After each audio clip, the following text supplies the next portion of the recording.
Bonjour à tous. Que Dieu vous bénisse encore ce matin. C'est votre serviteur, le pasteur Pierre-Yves Chaubeau.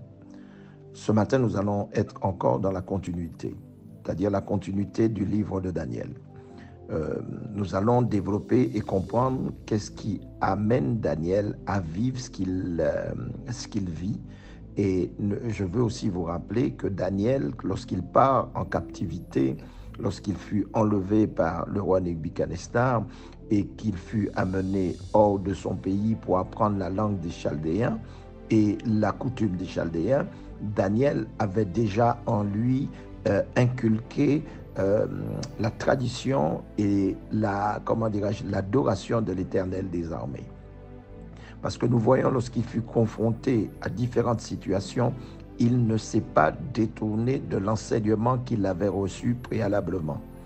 Ce qui veut dire, c'est qu'il a été enseigné. Daniel était quelqu'un de très intelligent, très intelligent, doué de sagesse et choisi par Dieu, bâti par Dieu. Vous savez, sans intimité avec Dieu, vous ne pouvez pas être bâti. C'est très important que la relation de chacun doit être personnelle avec Dieu. Et nous voyons beaucoup de personnes qui ont une religion mais qui ne connaissent pas Dieu, qui parlent à propos de Dieu et même parfois qui sont au service dans les choses de Dieu mais sans comprendre les principes. La confusion d'aujourd'hui est de voir que dans le livre d'Exode, on parlait de la tente d'assignation et du tabernacle. On voyait l'arche de l'alliance et on comprenait quelle était l'importance de travailler dans la maison de Dieu et travailler avec les choses de Dieu.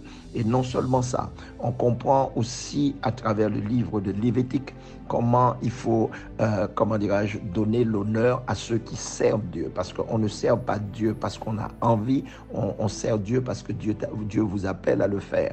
Comme vous voyez que l'arche de l'Alliance, lorsqu'elle était portée, elle était portée par des Lévites. Il y avait des sacrificateurs aussi qui faisaient l'œuvre dans la tente d'assignation, c'est-à-dire qui prenaient soin du temple de Dieu parce que Dieu les avait, embauchés, appelés à le faire. Voilà, ce n'était pas tout le monde qui touchait au sacerdoce, parce que le sacerdoce est quelque chose de sacré. Voilà, et puis il y a aussi ce que je vais vous amener à voir dans le texte de Daniel de ce matin, c'est que l'art de la transmission. Vous voyez que lorsque Daniel est capturé, lorsque Daniel est amené loin de son pays, il y a quelque chose qui n'avait pas été volé en Daniel, c'était l'enseignement qu'il avait reçu préalablement. C'est très important. Et Daniel lui-même cherchait à comprendre et à connaître la situation dans laquelle il vivait. Nous allons lire Daniel chapitre 9. Daniel chapitre 9, la première année de Darius, fils d'Assérus, de la race de Médès, lequel est devenu roi du royaume des Chaldéens, là où Daniel a été amené, la première année de son règne, moi, Daniel, je vis par les livres qui devaient s'écouler 70 ans pour les ruines de Jérusalem, d'après le nombre des années dont l'Éternel avait parlé à Jérémie le prophète. Je tournai ma face vers le Seigneur Dieu afin de recourir à la prière et aux supplications en jeûnant, en prenant le sac et la cendre. Je priai l'Éternel mon Dieu et je lui fis cette confession. Seigneur, Dieu grand et redoutable, toi qui gardes ton alliance et qui fais miséricorde à ceux qui t'aiment et qui observent tes commandements. Nous avons péché, nous avons commis l'iniquité, nous avons été méchants et rebelles. Et vous voyez, moi j'aime bien Daniel lorsqu'il s'exprime, il ne dit pas que les autres ont fait. Vous voyez, il le met, il dit nous avons été méchants et rebelles. Nous sommes détournés de tes commandements et de tes ordonnances. Nous sommes, voilà, la maturité de Daniel, mes chers amis, c'est de montrer que ce n'est pas les autres, mais c'est nous, ensemble, c'est nous qui avons péché contre tes commandements, c'est nous qui nous sommes détournés. Verset 6, nous n'avons pas écouté tes serviteurs, les prophètes qui ont parlé en ton nom à nos rois, à nos chefs, à nos pères et à tout le peuple du pays. Regardons encore. Daniel valorise ce que Dieu a mis en place. C'est pas comme notre génération d'aujourd'hui. Bien sûr, vous allez nous dire que le monde a évolué. Ok, écoutez, il n'y a pas de problème. Mais en tout cas, ce que je sais, la Bible déclare que Dieu dit de lui-même, il dit, je suis l'Éternel, je ne change pas. Dieu n'a pas changé sa constitution, ses principes à cause de la modernité et à cause de notre intelligence d'aujourd'hui. Dieu est un Dieu de principes. Et c'est pour ça qu'il dit, il veille sur sa parole. Dieu n'a pas écrit sa parole aujourd'hui, Dieu a écrit sa parole depuis la fondation du monde. C'est pour ça qu'il est dit, au commencement était la parole, et la parole était avec Dieu, et la parole était Dieu. Les principes de Dieu continuent d'exister aujourd'hui, que vous le vouliez ou non. Écoutez, c'est la Bible qui le dit, et c'est la Bible que je crois.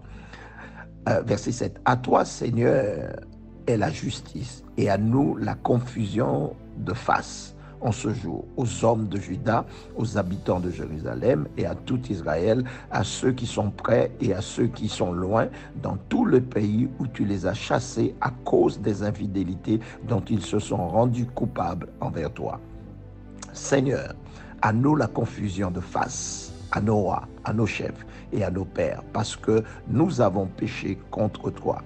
Auprès du Seigneur, notre Dieu, la miséricorde, le pardon, quand nous avons été rebelles envers lui. Nous n'avons pas écouté la voix de l'Éternel, notre Dieu, pour suivre ces lois qu'il avait mises devant nous par ses serviteurs, les prophètes. Extraordinaire. Cet homme comprend un principe qui va l'amener à vivre les choses extraordinaires. Il sait que le principe de Dieu, c'est que Dieu envoie des hommes nous parler par sa parole. Dieu envoie des prophètes, Dieu envoie des serviteurs. Et Daniel dit que nous n'avons pas écouté, nous avons été rebelles. Vous voyez, la première repentance, c'est lorsque tu n'accuses pas les autres. Parce que la Bible dit que l'accusateur de nos frères, c'est le diable. Mais Daniel a compris ces principes. Il dit, tout Israël a transgressé, verset 11, tout Israël a transgressé ta loi et s'est détourné pour ne pas écouter ta voix. Alors se sont répandues sur nous les malédictions et les imprécations qui sont écrites dans la loi de Moïse, serviteur de Dieu, parce que nous avons péché contre Dieu. Quelque chose a soulevé comment dirais-je, ma réflexion ce matin, ma méditation, c'est que, vous voyez, on dit que c'est la loi de Moïse, alors que lorsque Moïse monte sur la montagne et demeure les 40 jours, c'est Dieu lui-même qui écrit sur les tables de pierre et qui la donne à Moïse. En fin de compte, ce n'est pas la loi de Moïse, c'est la loi de Dieu. Moïse a été celui qui a révélé la loi au peuple d'Israël. Vous comprenez? Alors, c'est pour ça qu'on dit la loi de Moïse. Mais ce n'est pas la loi de Moïse, c'est la loi de Dieu, puisque la Bible dit que c'est Dieu lui-même qui a écrit sur les tables de pierre et qui les a remis à Moïse. Nous continuons encore. Nous continuons. Alors se sont répandues sur nous la malédiction, les imprécations qui sont écrites dans la loi de Moïse, serviteur de Dieu, parce que nous avons péché contre Dieu.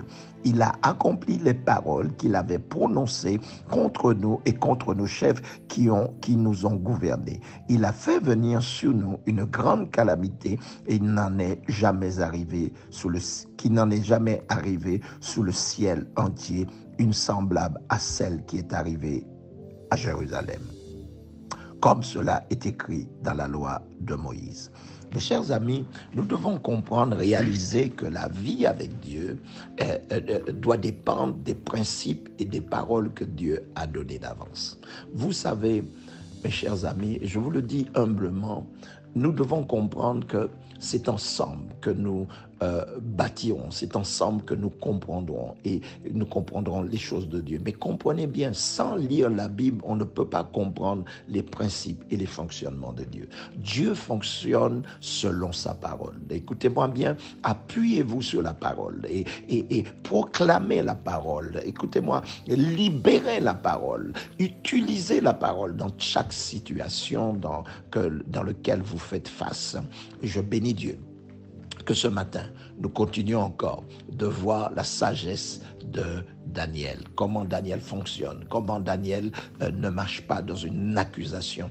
Écoutez-moi, cessez de vous plaindre des autres et apprenez à développer et à voir vos propres erreurs et les erreurs des autres et intercéder pour leur changement. Que Dieu bénisse votre vie, que Dieu vous garde et je vous dis à très bientôt. C'était la parole du matin avec votre serviteur, le pasteur Pierre-Yves Chambon. Que Dieu vous garde.